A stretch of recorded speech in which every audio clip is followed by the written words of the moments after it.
नमस्कार दोस्तों, स्वागत है आपका हमारे चैनल पर। आज हम 7 नंबर वाले क्वेश्चन की आंसर राइटिंग शुरू करने वाले हैं। आज का हमारा पहला प्रश्न है, सिकंदर के भारत आक्रमण से क्या क्या प्रभाव पड़े, इसको समझाना है। आंसर है, सिकंदर ने भारत पर 326 बीसी में आक्रमण किया। सिकंदर का आक्रमण पश्चिमोत्तर भारत के लिए एकमात्र झंझावात के समान था। फिर भी सिकंदर के आक्रमण ने काफी हद तक अप्रत्यक्ष और दीर्घकालिक प्रभाव उत्पन्न किए। जैसे कि पहला पॉइंट है, भारत की पश्चिमोत्तर सीमा का एकीकरण।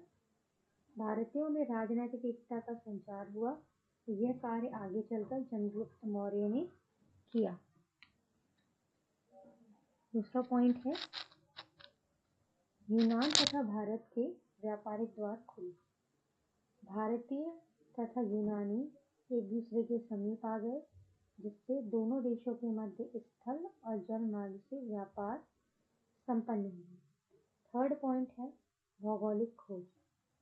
सिकंदर ने अपने सेनापति निरयाकस के अधीन एक जलबेड़ा सिंधु नदी से फरात नदी तक जल मार्ग और बंदरगाह का पता लगाने के लिए भेजा। फोर्थ पॉइंट है, सांस्कृतिक प्रभाव। संस्कृति में विचारों का आदान प्रदान। यूनानी ज्योतिष कला और हेलेनिस्टिक आर्ट का भारत में आगमन हुआ। फिफ्थ पॉइंट है, नए शहरों की स्थापना। यूनानी बस्तियों को बसाया, जैसे कि निकैया या बुखेफाला। इसका निष्कर्ष है कि सिकंदर के अधीन यूनानी आक्रमण से भारत और यूनान के मध्य व्यापारिक व सांस्कृतिक संबंध बने। अब हमारा नेक्स्ट क्वेश्चन है कि राजतरंगिणी पर लेख लिखें।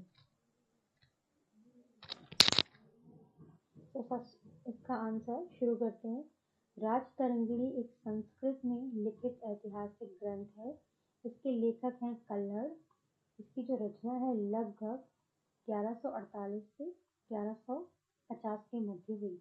इसका शाब्दिक अर्थ है राजाओं की नदी या समय प्रवाह। इसकी जो जानकारी इसमें राजतरंगिणी में उत्तर पश्चिम भारतीय उपमहाद्वीप की विशेष करके कश्मीर के इतिहास का वर्णन मिलता है। कश्मीर के इतिहास में कश्मीर के राजवंश का जो है वो जानकारी मिलती है, जिसको मैप के थ्रू यहाँ पर बताया है। कश्मीर के राजवंश कारकोट वंश, उत्पल वंश और लाहौर वंश। कारकोट वंश में दुर्लभवर्धन, ललितादित्य, मुक्तापीड और जयपीड। कश्मीर के राजवंश में उत्पल वंश में अवंतीवर्मन, क्षेमगुप्त और रानी दुर्गा। लाहौर वंश में आते हैं संग्रामराज और जयसिंह। इसके अलावा राजतरंगिणी जो है इसमें कुल 8 तरंगे हैं और 8000 श्लोक हैं। प्राचीन कश्मीर की जानकारी प्रारंभ की शुरू के 3 तरंगों में मिलती है। चौथे से छठवें तरंग में कारकोट और उत्पल वंश की जानकारी मिलती है और लास्ट के 2 तरंगों में लोहार वंश की जानकारी मिलती है। निष्कर्ष है कि राजतरंगिणी कश्मीर के इतिहास की जानकारी का महत्वपूर्ण साहित्यिक स्रोत है। तो ये क्वेश्चन यहीं पे कंप्लीट होता है।